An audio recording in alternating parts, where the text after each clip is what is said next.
आज का बहुत इम्पोर्टेंट टॉपिक है वाटर पंप की मेंटेनेंस के बारे में आपको बता दूं। लेकिन वाटर पंप की मेंटेनेंस से पहले मैं आपको फिर बता देता हूं, अगर आपको मशीन की कोई भी डिटेल देखनी है तो मशीन की डिटेल अवेलेबल है आपकी। केबिन आप देखोगे, मशीन के केबिन में छोटे वाले दरवाजे के पास में यहाँ आपकी नेम प्लेट लगी हुई है।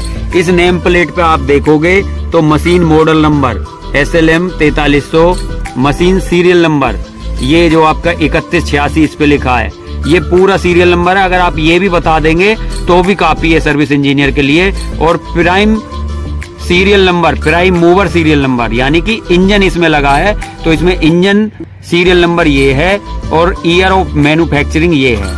तो इस तरीके से मशीन की ये डिटेल आपको हर बार जरूरत पड़ती है जब भी आप कोई कंप्लेंट दर्ज कराते हो स्विंग स्टेटर के टोल फ्री नंबर पर। और आपको आपकी लोकेशन, आप किस जगह पे काम कर रहे हो, किस राज्य में काम कर रहे हो, तहसील क्या है या डिस्ट्रिक्ट का नाम क्या है, ये चीजें आपसे पूछी जाएंगी हर बार। तो आपको ये चीजें याद रखनी है पहले ही जहां भी आप मशीन चला रहे हो। आइए अब आते हैं मेन इंपोर्टेंट पॉइंट पे। ये वाटर पंप हमारे, और यहाँ तक इसको बोलते सक्शन लाइन जो पानी को खींचती है। अगर यहाँ पर कहीं भी लूज कनेक्शन होगा, कहीं से भी हवा सिस्टम में जाएगी इसमें, क्योंकि ये जैसे हम किसी चीज को पाइप से पिएंगे इस तरीके से पानी इस टैंक से उठा रहा है, तो इसी तरीके से ये पंप भी ऐसे खींचता है पानी को। और अगर यहाँ पे कहीं पे भी लीकेज रहेगी, हवा अंदर जाएगी तो पानी प्रॉपर नहीं जाएगा, आपका पानी लेट उठाएगा, आपका पानी लेने में आपको समय लगेगा। फिर आप कहते हो कि जी पानी नहीं उठा रहा है, पूरा पानी नहीं आ रहा है, तो आपको सुनिश्चित करना है ये सारी चीजें टूटी फूटी ना हो, यहाँ से हवा ना ले, प्रॉपर टाइट हो। और टाइट करने का मतलब ये नहीं है दोस्तों इसमें आप कोई कपड़ा बांधें, कपड़े से कभी भी हवा नहीं रुकेगी। तो आपको कपड़ा नहीं बांधना, कपड़े से कहीं हवा नहीं रुकती है।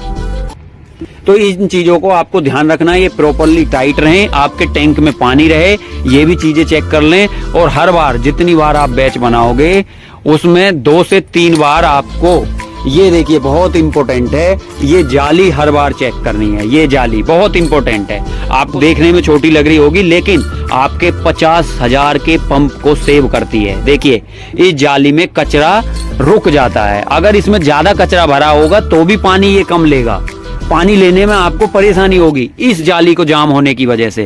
तो आपको ये भी सुनिश्चित करना हर 2 से 3 बैच के बाद इसको निकाल के इस तरीके से साफ करना है, आपका कचरा ऐसे बाहर आ जाएगा। और ये भी निश्चित कर लें कि ये टूटी हुई ना हो, अगर ये टूटी हुई होगी तो भी आपको परेशानी होगी, क्योंकि इसमें से मोटा कचरा, इसके अंदर जो कचरा है या किसी ने जानबूझ के डाल दिया है तो ये इसके अंदर कंकड़ भी जा सकता है जब आप इस टैंक से पानी ना उठा के बाहर किसी सोर्स से पानी उठाते हो। तो ये भी निश्चित करें कि बाहर के सोर्स में से भी अच्छा और साफ पानी आप उठाएं, आपकी कंक्रीट की क्वालिटी बेस्ट आएगी और आपका वाटर पंप भी लॉन्ग टाइम तक सेव रहेगा।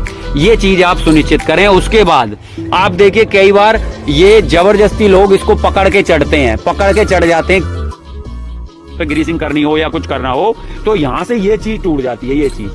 तो आप इसको पकड़ के ना चढ़ें, ये प्लास्टिक के पार्ट हैं, इन पे ज्यादा दबाव पड़ने से ये क्रैक हो जाते हैं, टूट जाते हैं, फिर आपको परेशानी होगी और पानी आप नहीं ले पाओगे, आपको दिक्कत होगी, लीकेजेस आएंगी। पानी जब यहाँ से लीकेज होगा तो इस सारे एरिया में, देखिए इस सारे एरिया में जंग लगना शुरू हो जाएगा। पानी से जंग लगना शुरू हो जाएगा तो आप क्या होगा जी, मशीन में जंग लग गया। उसमें आपको ध्यान रखना, यहाँ पे आप तुरंत साफ करते रहें। पानी लीकेज की वजह से गिरेगा, लूज कनेक्शन की वजह से गिरेगा। अगर लूज कनेक्शन नहीं है, लीकेज नहीं है, आपका यहाँ बिल्कुल पानी नहीं गिरेगा। ये कैप लगा के रखिए इस कैप को, और यहाँ पे पानी गिरे तो उसको साफ कर दीजिए, आपका जिंदगी में यहाँ जंग नहीं लगेगा। इन चीजों का आप बारीकी से ध्यान रखें। वीडियो काफी लंबी बन जाएगी, आगे आपको मेंटेनेंस के बारे में फिर हम लोग समझाएंगे, तो ये चीजें आपको ध्यान में रखनी है। दूसरा, ये पार्ट हैंडलिंग में कई बार मिस हैंडलिंग में अनजाने में भी टूट जाते हैं, तो इन पार्ट को आप पहले से ही लेके मंगा के अपने स्टॉक में, इमरजेंसी स्टॉक में रखें। मैं कारण बता रहा हूं क्योंकि सपोज करो अगर ये टूट गया और आपका काम चल रहा है, अगर आप अभी प्रोसेस करोगे तो अभी पार्ट नहीं आएगा, आपको लाने में भी टाइम लगेगा, कोटेशन बनने में भी टाइम लगता है। अब बिल्कुल आपके नजदीक तो है नहीं कोई भी स्पेयर पार्ट डिवीजन, कई बार हो सकता है 50 किलोमीटर दूर हो, किसी से 100 किलोमीटर दूर हो, तो 100 किलोमीटर ट्रेवल करने में ही 3 घंटे लगते हैं। अगर सारी चीजें सही हैं तो 1 घंटा आपको पैसा डालने में, पार्ट नंबर ढूंढने में, कोटेशन करने में, इन चीजों में वेस्ट हो जाएगा।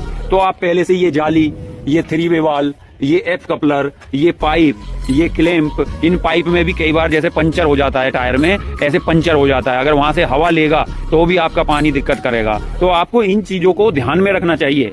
तो आप पहले से ये इमरजेंसी स्टॉक आप अपने पास में रखें। मैं आशा करता हूँ आपको थोड़ा बहुत जानने को मिला होगा वाटर पंप की मेंटेनेंस हम लोग कैसे रखें। तो ये चीज आपको प्रॉपरली ध्यान में रखनी है और इन चीजों को फॉलो करना है। धन्यवाद।